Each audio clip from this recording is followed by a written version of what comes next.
ஆமையை பற்றி ஒரு விஷயம் தெரிஞ்சுக்கிட்டேன்.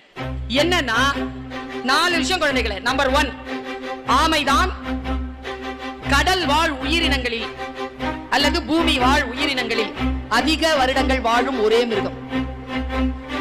அதாவதுங்க 300 இருந்து 600 வருஷம், 600 இயர்ஸ் வாழுதுங்க ஆமை. அதை என் வீட்டுக்குள்ள புக கூடாதுன்னு நீ சொல்லி இருக்கிற. இன்னொரு விஷயம் சொன்னீங்கன்னா நிலம் நகர்ந்துரும் உங்களுக்கு. கடல் வாழ் உயிரினங்களிலேயே அதிக கிலோமீட்டர் பயணம் செய்யக்கூடிய ஒரே பிராணி ஆமை. அது எப்படிமா? திமிங்கலம் கூட அவ்வளவு போகாதாம்பா. அந்த கால எல்லைக்குள்ள 50 வருஷம் திமிங்கலம் வாழுது, 50 வருஷம் ஆமை வாழுதுன்னா திமிங்கலத்தை விட ஆமை தான் ஃபாஸ்டஸ்டா நிறைய பயணம் பண்ணுமா.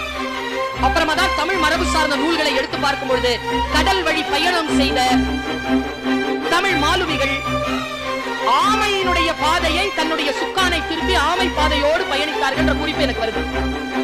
ஆமைகள் அப்படி எப்படி ஃபாஸ்டஸ்டா போகுது. இன்னொரு செய்தி பாரு, சிட்னில இருக்கும் 45 நாள் தான் முட்டை போடுறதுக்கு, 45 நாள் தான் இருக்குன்னா சிட்னில இருக்கிற ஆமை வாழ்க்கையில எங்க முட்டை போடுதோ அந்த இடத்துக்கு வந்துரும். இப்ப கன்னியாகுமரியில முட்டை போடுதுன்னு வச்சுக்கோ, சிட்னில இருந்ததுன்னா கன்னியாகுமரிக்கு வந்துரும். 45 நாள்ல வரும். அது எப்படி ஸ்விம் பண்ணுது? 45 நாள்ல எல்லாம் ஸ்விம் பண்ணி வரவே முடியாது. உள்ள எடுத்து பாக்குறேன் குழந்தைகளை, இங்க பாரு, யார் ஜெயிக்கிறாங்களோ அவங்க கிட்ட ஒரு ஸ்ட்ராட்டஜி இருக்கு, ஒரு டெக்னிக் இருக்கு. ஜெயிக்கிறவங்களுடைய டெக்னிக்க புரிஞ்சுக்கோ, பயப்படாத, ஸ்மார்ட்டா ஒர்க் பண்ணு, ரொம்ப ஹார்ட் ஒர்க் பண்ணாத. ஹார்ட் ஒர்க் ஸ்மார்ட்ல போடு, ஸ்மார்ட் ஒர்க்ல ஹார்ட் ஒர்க் பண்ணு. பெரிய ஆளா நீ வருவ. என் குழந்தை வராம வேற யார் வர போறா? நீ வருவ.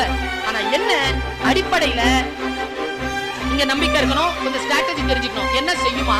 ஆமா வயிற்றுல முட்டை வந்துருச்சு, 45 நாள்ல டெலிவரி. என்ன பண்றது? அது பிளான் பண்ணுமா? என்னங்க நாம பிளான் பண்றோமா குழந்தைகளை? ஆமா பிளான் பண்ணுமா, டெலிவரிக்கு பிளான் பண்ணுவாங்க. பிளான் பண்ணி என்ன பண்ணுமா? தண்ணியில பயணத்தை ஆரம்பிக்கும் போது அது நீந்துவதில்லை. இதாங்க நான் கல்வி கற்கக்கூடிய குழந்தைகளுக்கு நான் கடத்த விரும்பும் செய்தியே இதுதான். அது நீந்துறதில்லை. அது என்ன தெரியுமா பண்ணும்? உள் நீரோட்டங்கள் வேகமாக ஓடுமா. கடலுக்குள்ளாக நீரோட்டங்கள் வேகமா போகும். அந்த நீரோட்டங்களில் அது தன்னை இணைத்துக் கொள்ளும். அந்த நீரோட்டம் போற, நீங்க ஒண்ணும் இல்ல, ஃபைண்டிங் நீமோ படம் பாத்தீங்கன்னா இது தெரியும். ஃபைண்டிங் நீமோ படத்துல இந்த காட்சி வருது.